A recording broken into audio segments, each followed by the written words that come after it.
Assalamualaikum warahmatullahi wabarakatuh. Bertemu lagi bersama saya Maya Safira dari akun 20 NIM 72144020. Kali ini saya akan membahas mengenai bab 3 hukum bisnis, yaitu hukum perdata tentang perjanjian. Selanjutnya yang pertama ada hubungan perjanjian dengan perikatan. Kita harus tahu dulu definisi-definisinya. Yang pertama ada hukum perdata merupakan suatu bidang hukum yang sangat luas serta beraneka ragam pengaturan dan di Indonesia, hukum perdata bersumber pada Kitab Undang-Undang Hukum Perdata yang berasal dari Burgerlijke Wetboek, yaitu Kitab Undang-Undang Hukum Perdata Negeri Belanda yang sudah ditetapkan pada zaman Belanda.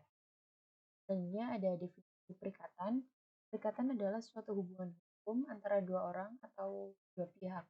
Berdasarkan hubungan tersebut, pihak yang satu berhak menuntut sesuatu dari pihak lain, dan pihak yang lain berkewajiban untuk memenuhi.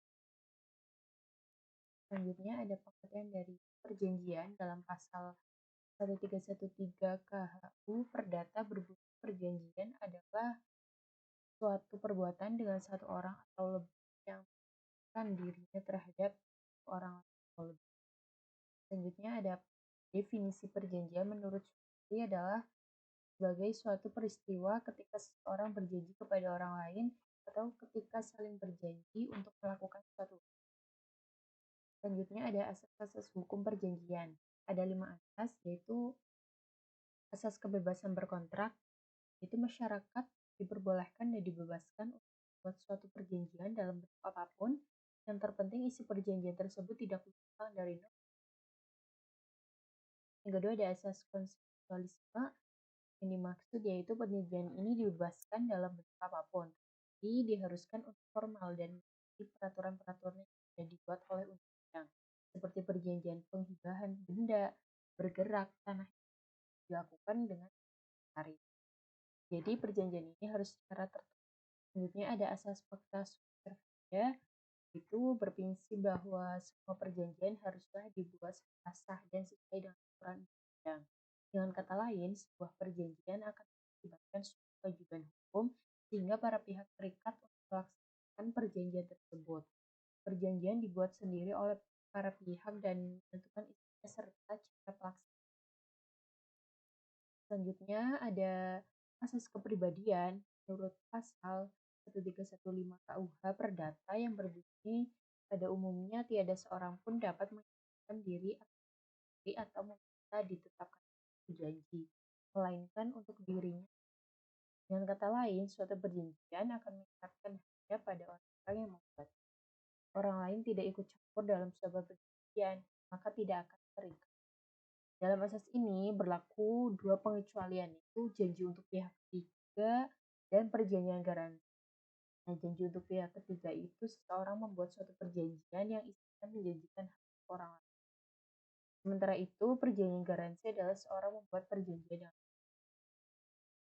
yang terakhir, asas etikat baik. Menurut Londe dan Variana mengemukakan bahwa semua perjanjian yang dibuat harus dilanjutkan etikat yang baik. Di antaranya perjanjian yang harus dibuat itu harus sesuai norma dan perjanjian harus menghasilkan kebaikan. Selanjutnya ada syarat sahnya perjanjian. Ini ada 4, itu ada kesepakatan antara pihak-pihak terkait, ada kecakapan untuk membuat kesepakatan, bab yang halal, dan juga akibat hukum syarat dan pengertian. Yang pertama ada kata sepakat, yaitu menurut Shukri berpendapat bahwa kedua pihak yang mengadakan perjanjian harus sepakat, setuju atau seia mengenai hal-hal yang perjanjian. Jadi ada kesepakatan atau ada rasa setuju antara dua belah. Selanjutnya ada kecakapan, yaitu pada prinsipnya setiap orang yang cakap dalam perjanjian, kecuali yang sudah ditentukan oleh tidak cakap. Di antaranya adalah anak di bawah umur dan orang di bawah. Selanjutnya ada hal tertentu, yaitu dalam pasal KUH Perdata adalah apa yang menjadi kewajiban dari debitur dan apa yang dari kreditur atau. Selanjutnya ada sebab yang hal, yaitu sebab yang dimaksudkan adalah isi perjanjian itu sendiri atau tujuan dari para pihak mengadakan perjanjian tersebut. Ini harus baik dan sesuai dengan Republik Indonesia. Selanjutnya yang terakhir ada akibat hukum. Syarat tidak itu kesepakatan merupakan salah satu akibat subjektif dianggap tidak apabila perjanjian tersebut mengandung unsur paksaan atau negatif, sehingga dalam perjanjian ini bisa dibatalkan. Selanjutnya ada perjanjian menurut isi. Yang pertama memberikan atau menyerahkan suatu barang, kedua ada berbuat sesuatu, dan yang ketiga tidak berbuat sesuatu. Dan ketiga perjanjian ini itu menurut seperti dalam bukunya hukum perjanjian. Dan ada sesuatu yang harus dilaksanakan dalam suatu perjanjian itu disebut dan juga apabila perjanjian dilaksanakan oleh pihak, maka tujuan perjanjian akan tercapai. Namun ada kalanya salah satu pihak tidak melakukan suatu kewajiban dalam perjanjian, maka disebut dengan tujuan prestasi. Selanjutnya ada hapusnya perikatan. Ada KUA Perdata dalam pasal 181 telah menetapkan beberapa sebab yang mengakibatkan berakhir perjanjian. Di sini ada 10 sebab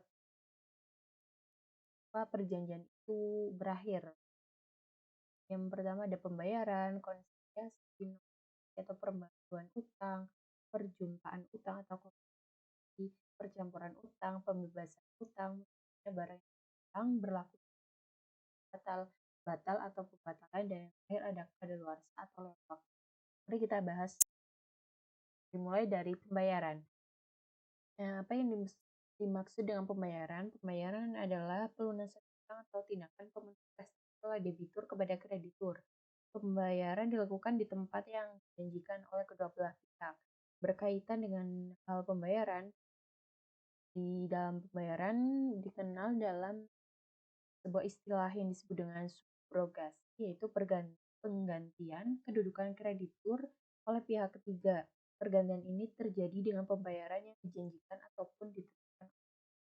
Selanjutnya, yang kedua ada konsiliasi, yaitu sebuah cara untuk menghapus perikatan. Hal ini dikarenakan ketika debitur hendak membayar utangnya, pembayarannya ditolak oleh kreditur sehingga debitur dapat pembayaran melalui kepaniteraan pengadilan negeri setempat.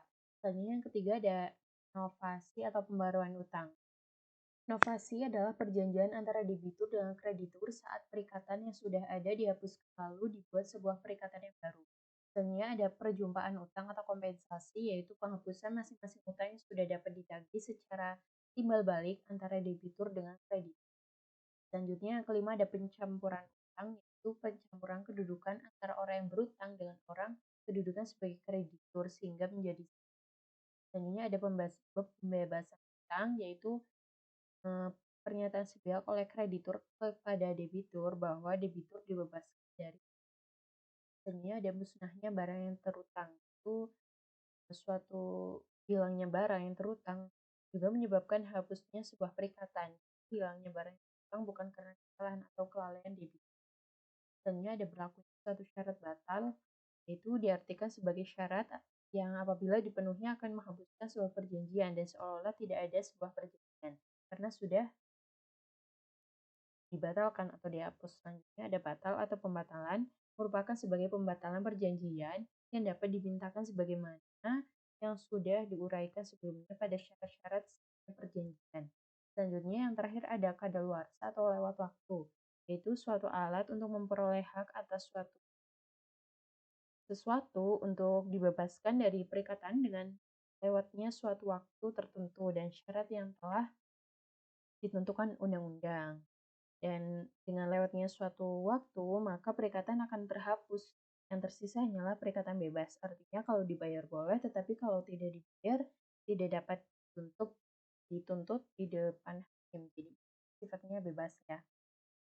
Dan sekian penjelasan materi dari bab 3 dari saya. Mohon maaf apabila ada kesalahan ataupun penyampaian materi yang kurang maksimal, mohon dimaafkan. Sekian. Wassalamualaikum warahmatullahi wabarakatuh.